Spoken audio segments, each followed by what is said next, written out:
வணக்கம். இது இரவில் கேட்க இனிய தமிழ் கதைகள் பகுதி. இந்த பகுதியில் இப்போ நாம் விக்ரமாதித்யன் கதைகள் தான் கேட்டுக்கிட்டு இருக்கோம். விக்ரமாதித்யன் மறுபடியும் முருங்கை மரத்திலிருந்து வேதாளத்தை இறக்கி தன் தோள்களில் சுமந்து சென்றான்.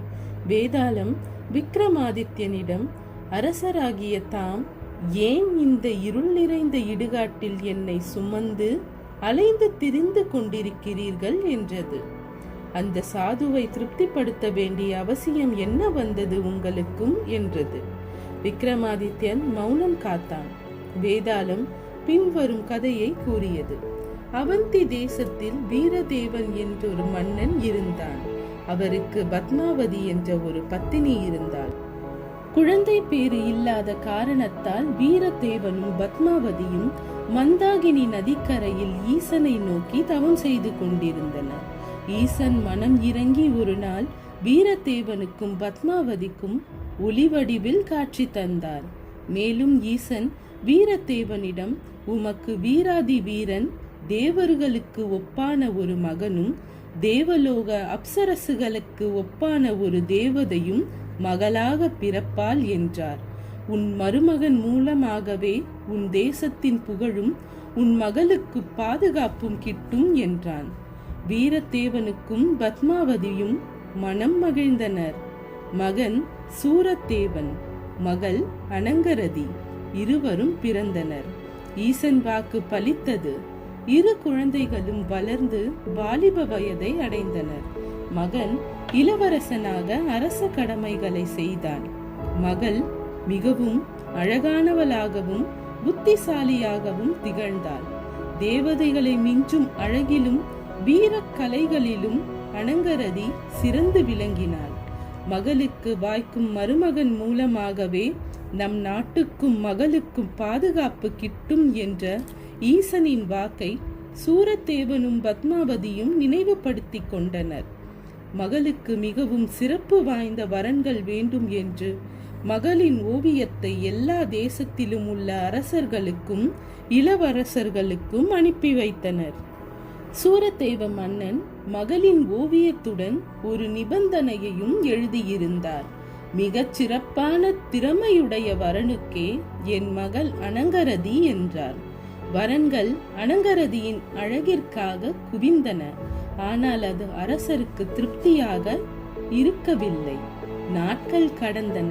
வீரதேவன் கவலையில் மூழ்கினான். அப்பொழுது வடதிசையில் இருந்து 4 வாலிபர்கள் அனங்கரதியை திருமணம் செய்ய வந்திருந்தனர். முதல் வாலிபர் பஞ்சபுட்டிகன், 2ஆம் வாலிபர் பாஷாங்யன், 3ஆம் வாலிபர் கட்கதரன், 4ஆம் வாலிபர் ஜீவதத்தன். இவர்கள் அனைவரும் தங்கள் தனித்திறமையை அரசர் முன்னிலையிலும் இளவரசியின் முன்னிலையிலும் நிரூபணம் செய்ய வேண்டும் என்று விருப்பம் தெரிவித்தனர். முதல் வாலிபர் பஞ்சபுட்டிகன். இவர் பட்டு துணிகள் நெய்வதில் திறமை மிக்கவர். வெறும் 1 மணி நேரத்தில் 5 அழகான கற்பனையிலும் எண்ணாத பட்டு துணிகளை நெய்து காட்டினார்.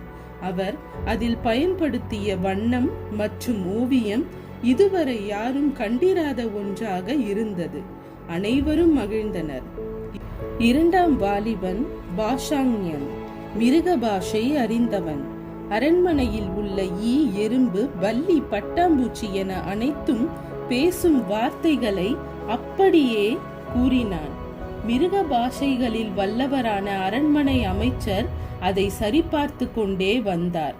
அந்த வாலிபர் கூறுவது உண்மை என்று அனைவருக்கும் புலப்பட்டது. அனைவரும் மகிழ்ந்தனர்.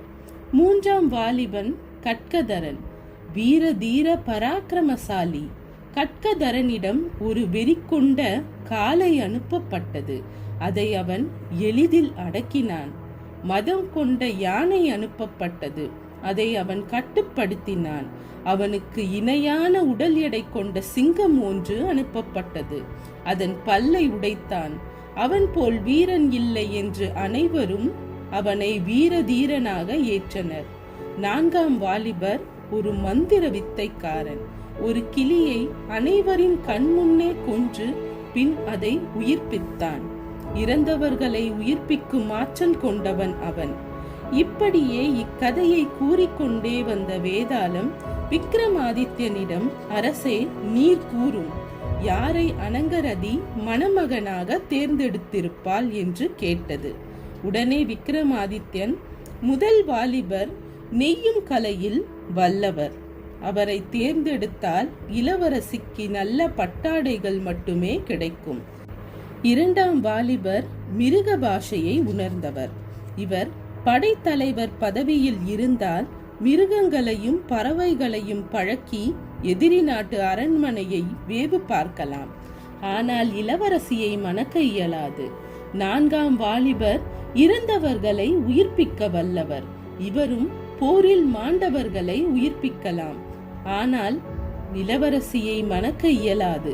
இவரும் படையில் இருந்தால் அரசருக்கு வலிமை. ஆனால் மூன்றாம் வாலிபர் கற்கதரன் வீரன். வீரம் என்பது உடல் மற்றும் மனதின் ஸ்திரத்தன்மை. உடல் மற்றும் மனம் இணைந்தால் மட்டுமே ஒருவன் வீரனாக முடியும். உடலும் மனமும் இணைய வேண்டும் என்றால் மனக்கட்டுப்பாடும் சுய ஒழுக்கமும் வேண்டும். அது இன்றி உடலும் மனமும் திடமாக மாறாது.